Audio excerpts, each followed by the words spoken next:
آج ایک کانفرنس کے اندر قاضی فائز عیسیٰ صاحب نے یہ بات کہی ہے کہ ہمیں خواتین کو ان کے حقوق کے مطابق سیٹیں جو ہیں وہ دینی چاہیے. جن جن اداروں میں ان کی ملازمتیں بنتی ہیں وہاں پر ان کو ان کا حصہ ملنا چاہیے اور ان کو اسی طریقے سے رسپیکٹ ملنی چاہیے جیسے اسلام کے اندر کہا گیا ہے.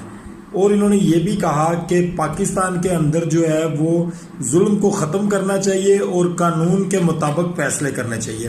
قاضی فائز عیسیٰ صاحب سے سوال صرف ایک یہ ہے کہ آپ اپنے گریبان میں جھانک کر یہ بات کہہ سکتے ہیں کہ آپ نے آج تک چیف جسٹس بننے کے بعد جو فیصلے پی ٹی آئی کے اگینسٹ دیے ہیں کیا آپ نے وہ فیصلے ٹھیک دیے ہیں؟ کیا آپ نے ظلم کو ختم کیا ہے؟ کیا آپ نے حق اور سچ کا ساتھ دیا ہے؟ کیا آپ نے باطل کا ساتھ دیا ہے؟ کیا آپ نے اپنے حقوق کو جو آپ کے پاس تھے ان کو صحیح استعمال کیا ہے؟